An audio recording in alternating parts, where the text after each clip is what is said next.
Alrighty, hey guys, Stan the Man here. Welcome back to another video.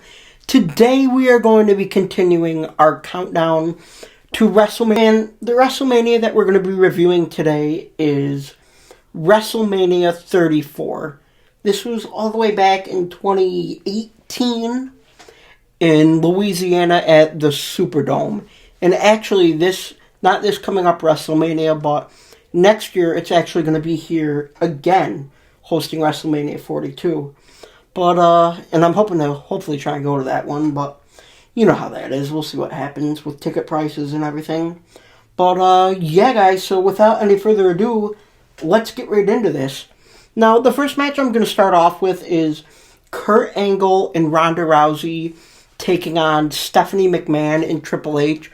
Now, I think they did a decent job storytelling. They let Ronda Rousey shine and Kurt Angle, because, you know, this was Kurt Angle's first WrestleMania match, and let's face it, he didn't have many left after that, but, you know, a lot of it was, you know, Triple H and Stephanie just running and controlling whatever they want, but, you know, Ronda Rousey and Kurt Angle on a team, you know, that's an absolutely insane team, and I remember the match itself, the reactions for it was really good. You know, Stephanie, of course, didn't put much play into it, but, you know, she's the billion-dollar princess, so everyone likes to watch her get hurt, especially by someone like Ronda Rousey.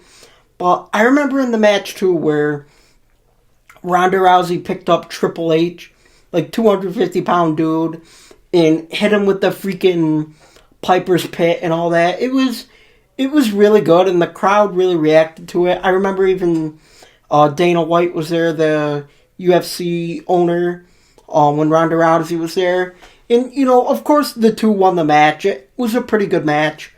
Ended up being a very good match. But, you know, it wasn't anything too special, but it was just really cool. I guess for Ronda Rousey to make a debut WrestleMania match, that was the better way to go. But, I mean, because we find out later that Ronda really isn't the best wrestler when it comes to entertainment-wise, so it was good to have Kurt Angle in there as well. But next we have AJ Styles defending the WWE Championship against Shinsuke Nakamura. Now, I remember Shinsuke Nakamura won the Royal Rumble that year, so we got to face AJ for the WWE Championship. Now, honestly, I don't remember exactly too much about the story, but I know the history. Basically, I know in Japan, AJ Styles and Shinsuke Nakamura had so many classic, amazing matches. I believe they even had good matches in TNA as well. They were both there. So, it felt like a good moment to let the WWE audience finally see that match. And the match was honestly, really, really good match. These two definitely put on one of the best matches on the card that night, but of course, AJ Styles ends up winning and retaining his WWE Championship, which kind of stinks. You know, they make it to the end where they're about to do the handshake. It was a good match, and Nakamura hits AJ Styles with the low blow. But, you know, unfortunately, everybody knows Shinsuke Nakamura, definitely one of the best Japanese wrestlers. But even to this day, they've never been able to capitalize on him. That was the closest Shinsuke was ever to a WWE Championship, and it just didn't work out for him. Even when Seth Rollins was the world champion, Seth beat Nakamura in a last man standing match. Didn't hear shit from him after that. He did this new gimmick somewhat, where he was the United States champion. He's not holding that anymore. I think his contract was coming up, or is going to be. I think, unfortunately, he's going to go. Feel like there's just not much for him left here anymore, unfortunately. But, you know, the match itself was good, but I just find it a shame when the Royal Rumble winner just loses at WrestleMania. It's almost like I bitch about the Money in the Bank all the time on here. I feel like almost the Royal Rumble is somewhat losing its value as well. But that's just me. And finally, last but not least, we have Brock Lesnar defending the WWE Universal Championship against Roman Reigns. Now, basically, everyone wanted to see this match again because at WrestleMania 31, Seth Rollins cashed in the main event match of Brock Lesnar and Roman Reigns.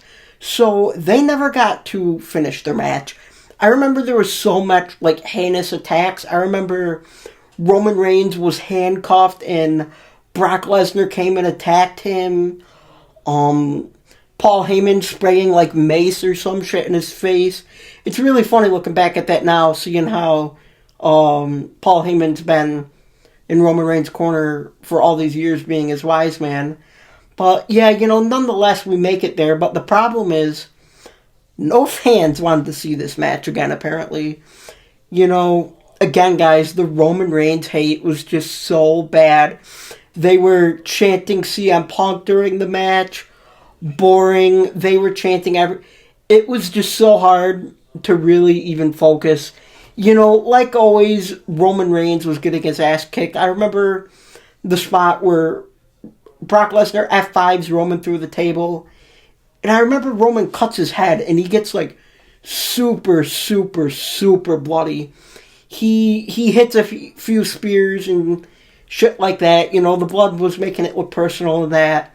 But in the end, he gets F5'd right on his head and Brock Lesnar retains the Universal Championship. You could just see that Brock is pissed off about the match and he's just angry and irritated. And there's this backstage part where Brock walks back with the title, just trucks it across the table at Vince, because you could tell that Brock, he was just pissed off. He didn't want to do it, and, I kind of don't blame him. It was said that Brock didn't want to do the match, but, Vince is his boss, so he went through and did it, but, yeah, it was kind of a disaster of a match.